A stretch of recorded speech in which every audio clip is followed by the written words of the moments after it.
our membership figures stood at 700.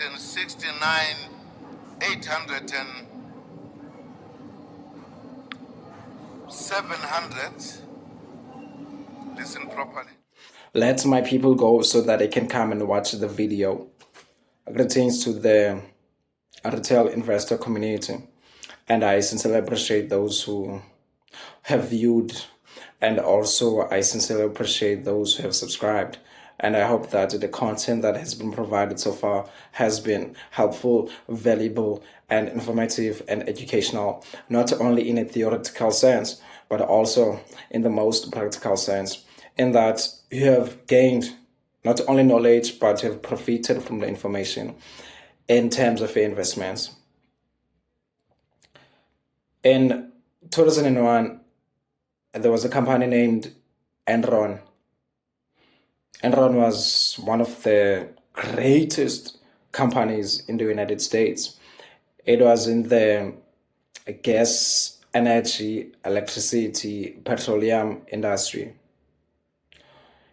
And this company, yes, it was a good company, but until the late 1989, 1995, there had been some murmurings about it having to have cooked the books. And all this information was found out in about 2001, that Enron had lied on their financial statements and superlatively exaggerated their profits and their assets. And as a result, most of the executive directors were fined and some of them jailed. So one interesting part of the story is that the day before the information became public in 2001, the CEO of Enron sold $60 million worth of shares before the information became public, and he kept quiet that the company was about to the information is about to be revealed that the company is not making money. So he sold it off. And that obviously that tipped market panic. So the stock price went down dramatically. And in 2015, here in South Africa, the company Steinhoff was also one of the companies that had filed for bankruptcy.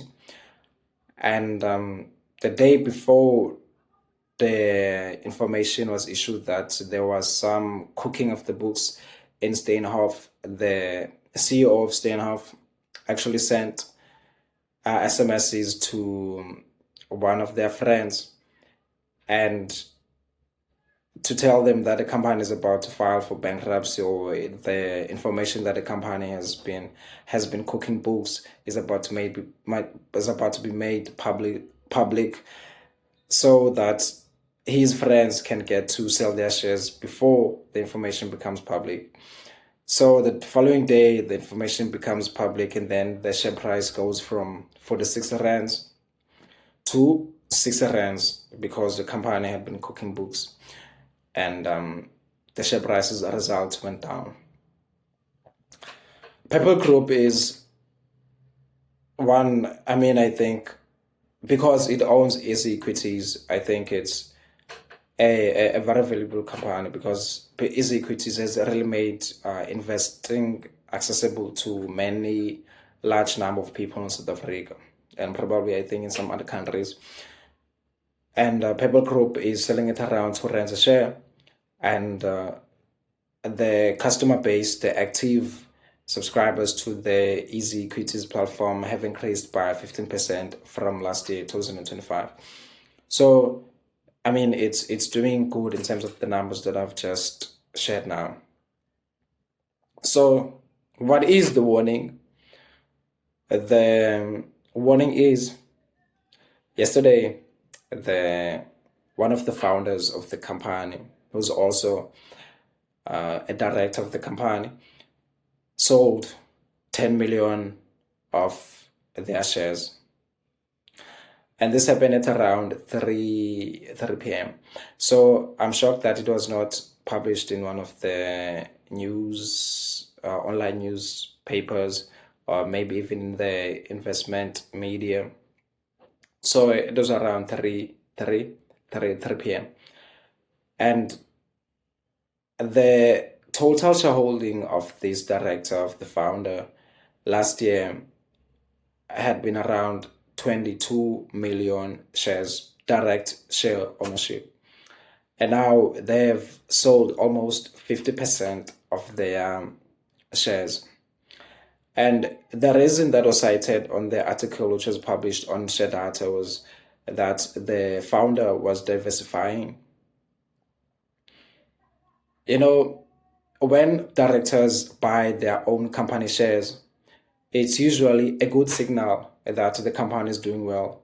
I mean, who knows much more about the company than the director? Even if there are policies on transparency and on insider trading, I mean, not everything is being published. Obviously, like, do we have to debate on that? But it's usually a good sign that a director is buying the shares of their own company. But obviously, sometimes they might do that just to signal to the market that they should also buy shares. But most of the time, probably that might not be the case. It will be actually in good terms. So now, what do we say in the case when the director decides to sell, or the founder decides to sell the shares in their company? Obviously, they have cited a reason, but we don't have to take what they say there. We can figure out why will that be the reason. But when you look at the Purple Group numbers, it's quite doing good. Okay, I don't want to be talking about the PE ratios and the EPS ratio, but what I can say is there's a lot of competition now in the investment space, or in the investment apps space. So maybe that might be the reason, I don't know. But what is important is that you know that the founder and one of the directors has sold 10 million worth of shares in the Purple Group company, and now they've reduced their total share ownership, direct ownership, by almost 50%, because last year they had been owning about 22 million shares. So now being reduced by 10 million, that is at least about a 50% reduction. Now you're informed. What do you say to that? Please do comment or subscribe.